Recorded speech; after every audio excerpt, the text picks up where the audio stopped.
tour de table, si je puis dire, avec Gilles Montré.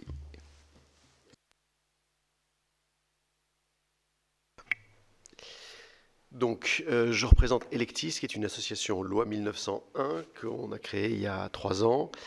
Nous sommes financés principalement par le soutien d'une fondation qui est la fondation Tezos, qui est une blockchain française, ça n'a pas beaucoup de sens, mais qui a été développée en tout cas par des équipes de l'INRIA et puis par des fondateurs qui étaient français, puisque la technologie de notre solution de vote s'appuie sur la blockchain. Elle aussi, de manière différente, mais on ne va pas rentrer dans le détail de Civic Power. On a 6 salariés aujourd'hui.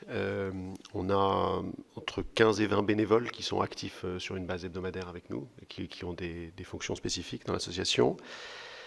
Notre modèle est un peu différent. Donc on commence à déployer notre solution dans un certain nombre de villes, toujours sur un mode associatif. Et là, c'est un mode donc de membership, d'adhésion. Je pense que la meilleure comparaison, c'est plutôt Open Data France, vous connaissez, qui fait de l'open data. Quand vous êtes membre de l'association, vous avez accès à un certain nombre de fonctionnalités qui ont été développées par l'association, et puis vous pouvez peser sur l'évolution et la direction dans laquelle vous voulez faire travailler l'association. Alors nous, on travaille sur le vote électronique dans toute cette sphère de la participation citoyenne. Alors pourquoi le vote? Rapidement, on a parlé, notamment Clément Mabi, mais c'était vos propos introductifs de cette crise de la démocratie représentative, avec la hausse de l'abstention, une abstention qu'il faut voir comme entre guillemets positive, c'est-à-dire qu'il y a une abstention de plus en plus de choix par rapport à un vote vécu comme inutile, par rapport au sentiment qu'on voit dans les études d'opinion de ne pas trouver le candidat ou le programme qui répondent aux attentes. Qui est très fort chez les jeunes, comme vous l'avez souligné, monsieur le sénateur. 40% des moins de 35 ans qui pensent que la démocratie aujourd'hui n'est pas nécessairement le meilleur système. Donc c'est cette alerte rouge que je crois on partage tous autour de la table, qui nous a engagés dans ce terrain-là. Et à côté de ça, une demande de démocratie plus directe.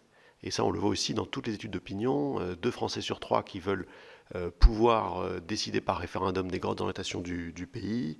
Le fameux RIC des Gilets jaunes qui recueille systématiquement 75% de soutien dans l'opinion. Et puis j'ai envie puisqu'on est quand même dans une actualité qui est assez dramatique au niveau international, souligner hier par exemple que le président Zelensky, au milieu de toute cette guerre et cet affrontement sans précédent avec la Russie, qui dit écoutez, on va négocier, mais si, je vous le préviens, le résultat de cette négociation sera soumis à référendum. Pour vous dire à quel point cette notion d'en revenir à la légitimité directe des citoyens et du peuple a une actualité brûlante, y compris chez nous. Voilà. Et donc nous, on s'est dit, voilà, on va apporter cette pierre à l'édifice, parce qu'un des points bloquants, c'est bien sûr la confiance. C'est un mot qui a été, je crois, prononcé par chacun des intervenants, parce que c'est ce qui nous unit tous, comme on redonne de la confiance dans le système. Confiance, alors, dans le vote lui-même, parce que tous autour de la table, on est probablement persuadés que le vote papier en France fonctionne très bien. Il faut rendre compte que 25% de nos concitoyens pensent que les élections sont truquées tout le temps ou la plupart du temps. Voilà. Donc il y a aussi une question sur l'outil, mais fondamentalement, il y a plutôt une question sur le système. On ne nous fait pas voter, on ne nous demande pas, c'est bien gentil d'avoir des élections, mais c'est pas nous qui pouvons le décider, donc d'où le fameux référendum d'initiative citoyenne.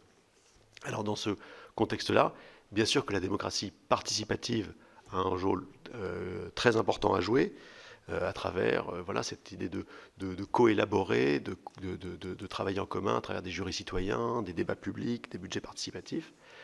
Et il y a un certain nombre des acteurs autour de cette table qui ont eu un travail pionnier sur le sujet. Mais nous, on est venus dans ce domaine-là en pensant qu'il fallait par ailleurs, en plus de ça, de la démocratie plus directe, la possibilité que ce soit dans le cadre classique ou dans le cadre participatif, à la fin, les citoyens soient en mesure de trancher, de décider, de voter. Et que pour ça, il fallait des outils qui redonnent de la confiance.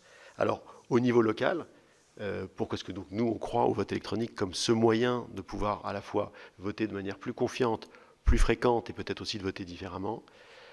Au niveau local, vous savez que la loi de 2003 a permis des référendums locaux, et vous savez que ces référendums locaux sont sous-utilisés, pour ne pas dire anecdotiques. Il y en a moins de 10 par an en France. Il y en a moins de 4 ou 5 qui réunissent le quorum, les 50% de citoyens. Donc l'outil ne fonctionne pas. Et donc on continue à vivre dans une démocratie municipale où on vote une fois tous les 6 ans. Et puis quand il se passe quelque chose qui n'était pas du tout prévu et qui n'était pas du tout dans le programme, bon bah voilà, le maire, le conseil municipal tranche, alors même que de leur propre aveu, ils seraient très heureux de pouvoir poser la question à leurs citoyens. C'est pour ça que notre premier point a été de se développer auprès des villes. On a Neuilly Vote depuis septembre dernier, donc à Neuilly, les habitants de Neuilly ont une solution de vote électronique. C'est bien sûr le maire, le conseil municipal qui décide des sujets, mais les citoyens s'en emparent pour décider d'un certain nombre de points. On a fait auprès de certaines collectivités dans le sud-ouest, par exemple, il y a un maire qui voulait que son parrainage pour la présidentielle, vous avez vu que c'était tout un débat national là-dessus, ben lui, il a décidé de le faire par vote électronique. Donc les habitants de sa commune ont décidé à qui il allait donner son parrainage parmi les candidats qui n'avaient pas encore les parrainages. C'est un cas particulier. Un autre cas d'usage, c'était l'implication d'une usine de retraitement des eaux. Bon, il considérait, le maire, qu'il n'avait pas de mandat pour savoir si c'était dans le nord ou dans le sud de la ville. Il fait voter ses habitants. On voit qu'il y a des cas très concrets où, bien sûr, que les habitants, les citoyens veulent pouvoir voter pour un vote directement utile. On voit tout de suite le résultat, on se mobilise et on sait à quoi ça conduit. Et ça redonne, ça redonne de l'oxygène à la démocratie. C'est vrai aussi au niveau associatif. De plus en plus d'associations, de communautés, de collectifs se dotent de ces outils pour avoir plus de légitimité.